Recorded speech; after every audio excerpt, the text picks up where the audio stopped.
Hello students, हम लोग chapter पढ़ रहे हैं जीव में विविधता यानी डाइवर्सिटी इन ऑर्गेनिज्म्स। और आज की क्लास में हम लोग बात करेंगे वर्गीकरण का आधार। वर्गीकरण का आधार, ठीक है। वर्गीकरण का आधार, सबसे पहले बात करते हैं कि वर्गीकरण होता क्या है।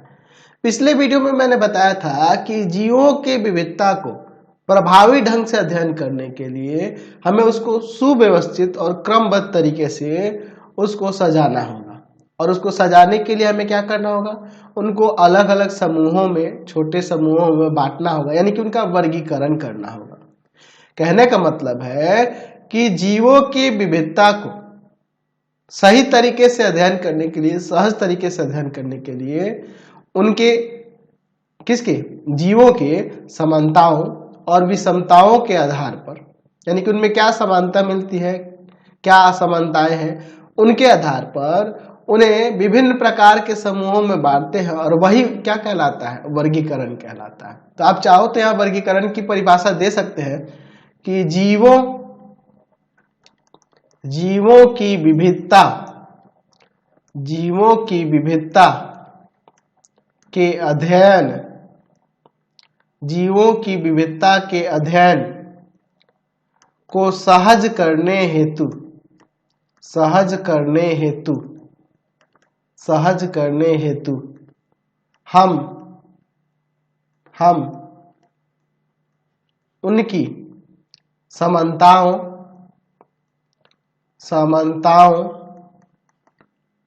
एवं विषमताओं के आधार पर उन्हें विभिन्न समूहों में बांटते हैं,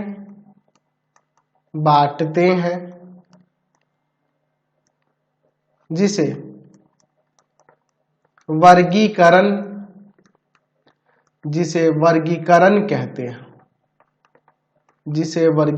कहते हैं, ठीक है। समझिए वर्गीकरण क्या होता है।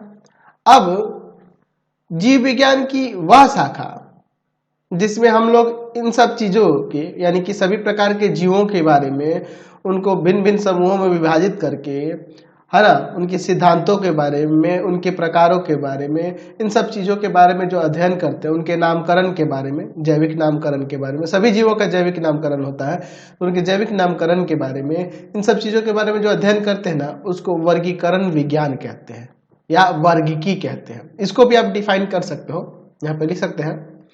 वर्गीकी क्या होता है, वर्गीकी या वर्गीकरण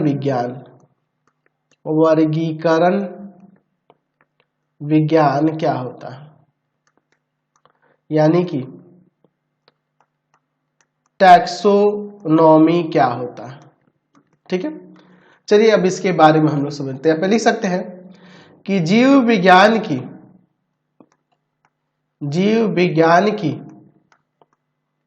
वह शाखा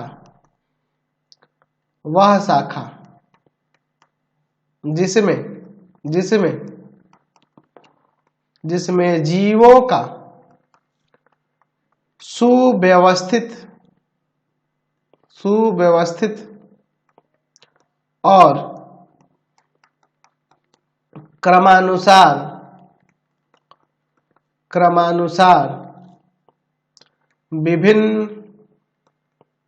विभिन्न समूहों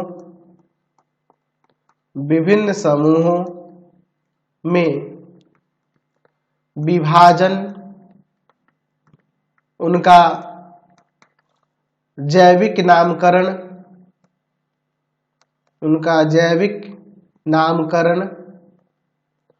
नामकरण तथा उनके संबंध में या उनके उससे संबंधित सिद्धांत का अध्ययन किया जाता है अध्ययन किया जाता है उसे वर्गीकी या वर्गीकरण विज्ञान कहते हैं, या वर्गीकरण विज्ञान कहते हैं, वर्गीकरण विज्ञान कहते हैं, वर्गीकरण विज्ञान कहते हैं, ऐसा आप इसे लिख सकते हैं। हमने यहाँ हेडिंग दिया है वर्गीकरण का आधार, यानी कि वर्गीकरण किस आधार पर किया जाता है, किस आधार पर करेंगे। तो देखिए अलग अलग प्रकार के कह सकते हैं टैक्सोनोमो जो विचारक थे, जैसे अलग अलग कह सकते हैं कि टैक्सोनॉमी से रिलेटेड जो भी वैज्ञानिक थे, है ना, उन्होंने वर्गीकरण का अलग अलग आधार लिया। सबसे पहले एक यूनान के विचारक थे जिनका नाम था अरस्तु। अरस्तु ने क्या किया था, वर्गीकरण का आधार जो जल में रहने वाले जीव हैं वो, स्थल पे रहने वाले जीव हैं जो, और वायु में रहने वाले जीव जो है उनके आधार पे किया है। तो अरस्तु का वर्गीकरण क्या आधार क्या था, अरस्तु के वर्गीकरण का आधार क्या था जी, तो हम लोग कह सकते हैं कि उनका क्या आधार, किस आधार पे किया था इन्होंने। तो अरस्तु ने वर्गीकरण, जीवों का वर्गीकरण वायु, जल और स्थल में रहने वाले जीवों के आधार पर किया था, ऐसे आप कह सकते हैं, है ना। अरस्तु ने जीवों का वर्गीकरण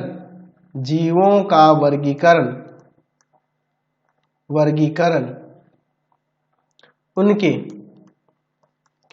वायु, जल तथा स्थल में रहने के आधार पर, ऐसे लिख सकते हैं, रहने के आधार पर किया था। देखिए अब एक बात बताओ, जैसे मैं मेढक का लेता हूं तो जल में भी रहता है, स्थल में भी रहता है। आई लो, अब वो किस समूह में रखोगे। मैं यहाँ पर एक बात करता हूं पक्षी की, आकाश में भी उड़ती है और धरती पे भी रहती है। तो इस तरह से ये वर्गीकरण का आधार वैज्ञानिक तरीके से सही नहीं है। अब जल में, स्थल में और वायु में रहने वाले जीवों का, ये कोई भी बच्चा भी ये काम कर सकता है, ठीक है, और ये मतलब वैज्ञानिक के आधार पर सही नहीं है, ये वर्गीकरण वैज्ञानिक के आधार पर सही नहीं था।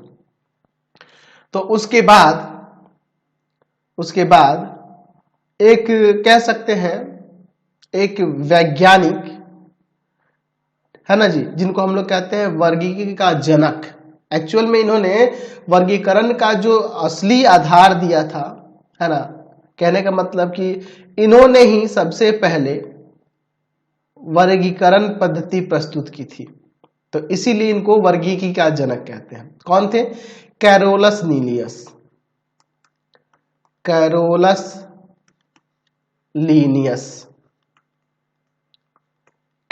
लीनियस ने क्या किया था, वर्गीकरण का आधार दिया था, और इसीलिए इनको क्या कहा जाता है, वर्गीकी का जनक कहते हैं, वर्गीकी का जनक, यानी फादर ऑफ टैक्सोनॉमी कहा जाता है, ठीक है। तो यहाँ पे इसके बारे में थोड़ा सा हम लिख सकते हैं कि कैरोलस लीनियस ने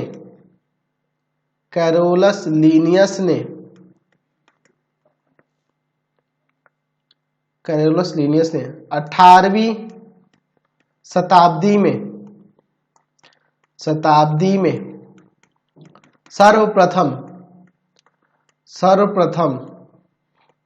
सर्वप्रथम वर्गीकी की स्थापना की।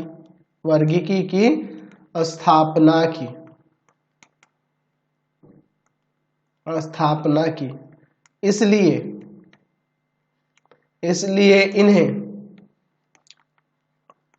वर्गीकी का जनक कहा जाता है, वर्गीकी का जनक कहा जाता है, फादर ऑफ टैक्सोनॉमी कहा जाता है, ऐसे आप कह सकते हैं। इनके वर्गीकरण के आधार पर इन्होंने क्या किया, तो उन्होंने 4 यूनिट में इसको डिवाइड किया, है ना। लीनियस के अनुसार इन्होंने अपनी वर्गीकरण को 4 यूनिट में डिवाइड किया, 4 इकाई थी, है ना। यहाँ पे लिख सकते हैं कि लीनियस की योजना के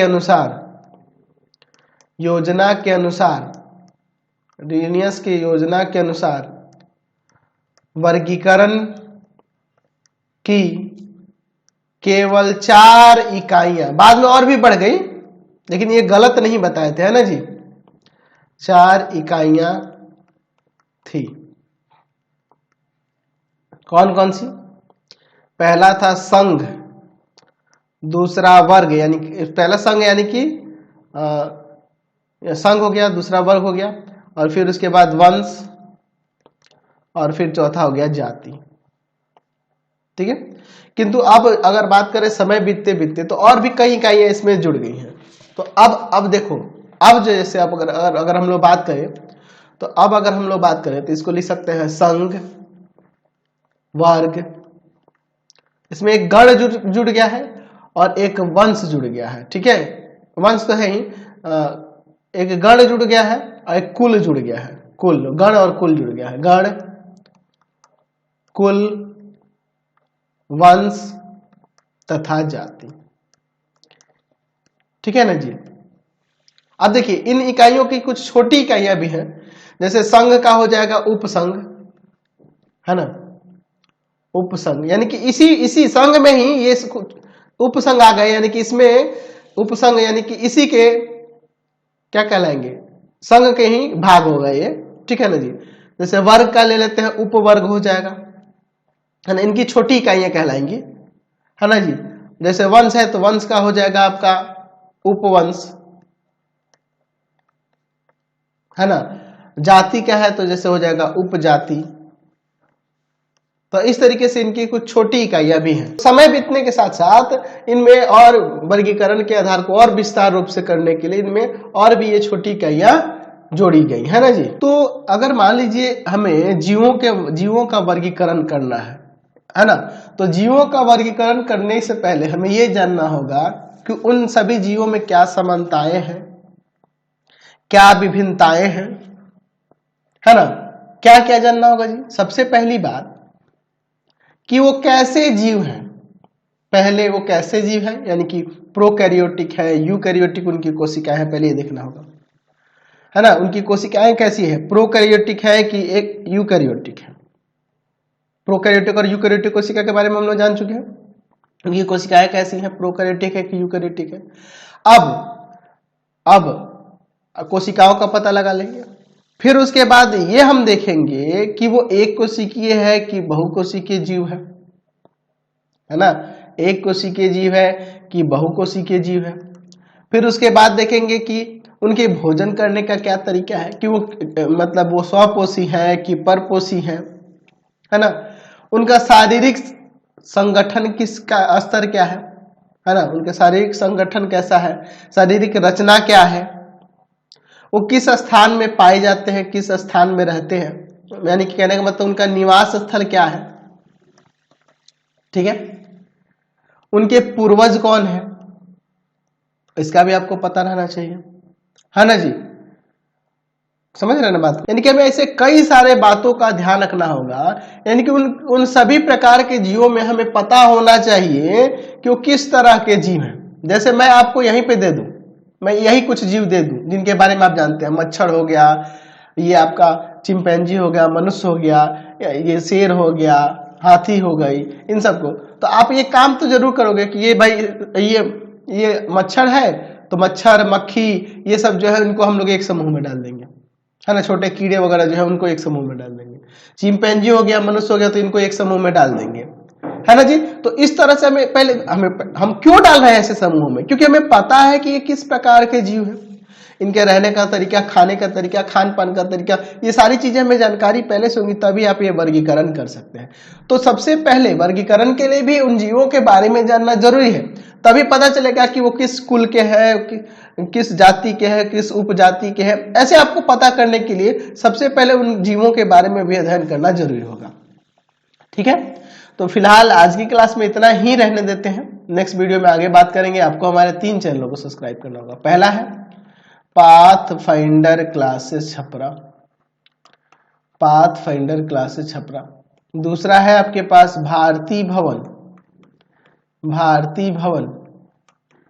रविकांत सर, रविकांत सर। और तीसरा चैनल है Ravikant sir, Ravikant sir RD Sharma solution, RD Sharma solution. तीनों चैनल को सब्सक्राइब कर लेंगे। इससे रिलेटेड वीडियो के लिए सीधे डिस्क्रिप्शन में, इससे रिलेटेड नोट्स के लिए गूगल पे जाकर सर्च करेंगे www.ravikantsir.in और यहाँ जाकर आप सभी क्लासेस के नोट्स, उनके पीडीएफ को डाउनलोड कर सकते हैं, पढ़ सकते हैं। इंस्टाग्राम और फेसबुक पे जाकर पाथफाइंडर क्लासेस छपरा को लाइक एंड फॉलो करना नहीं भूलेंगे।